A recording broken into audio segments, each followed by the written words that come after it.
Have you ever said something that you thought was totally polite, but you got kind of a weird or impatient reaction back? Well, today we're going to dive into a tiny little English phrase that can cause some surprisingly big misunderstandings, especially in the professional world. So, this is the heart of the whole issue.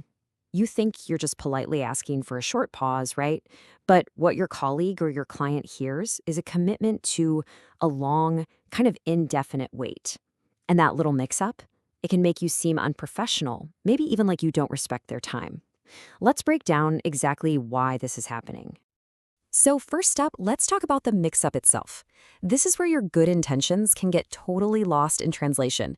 And you know what? It happens a lot more than you'd think, especially when a phrase from one language gets dropped directly into another. Okay, imagine this. You need someone to hang on for just a second. So you say a phrase you think means a short time, but what they actually hear is an unknown, possibly very long amount of time. And that's the whole mix-up right there. A simple mistake that can accidentally signal a total lack of urgency. The problem really boils down to this fundamental difference between duration and a point in the future. See, one phrase answers the question, how long, while the other one answers when. Let's take a look at each one. Here we go. Let's put them side by side. For a while is all about the length of an activity. In a minute pinpoints a moment that's coming up.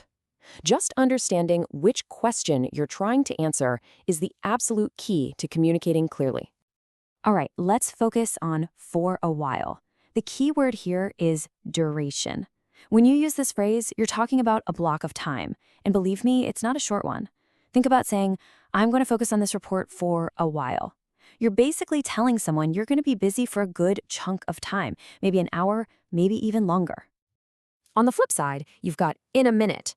This one points to a moment in the near future. It just means soon. And here's a crucial detail. It almost never literally means 60 seconds.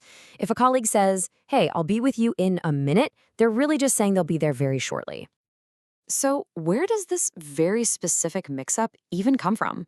Well, for many English learners, especially from the Philippines, the confusion can be traced all the way back to a single, really common phrase in Tagalog. This is it. This is the phrase at the heart of the matter, sandali lang. In Tagalog, it's used all the time to ask someone to just wait for a short period. The correct intended meaning in English is super simple. Just a moment. That's it. The problem kicks in when speakers try to translate the phrase literally, and that's where you get a pretty big communication breakdown. And this slide just lays out the entire problem perfectly. When someone directly translates sandali lang into for a while, what they mean is, hey, please wait for just a short moment. But what a native English speaker hears is, please prepare to wait for a long time. You can totally see how that would create instant frustration, right? And this is so important. This isn't just a simple grammar mistake. It has a real impact professionally. You run the risk of sounding like you're dismissive of the other person's time, even when your intention was the complete opposite.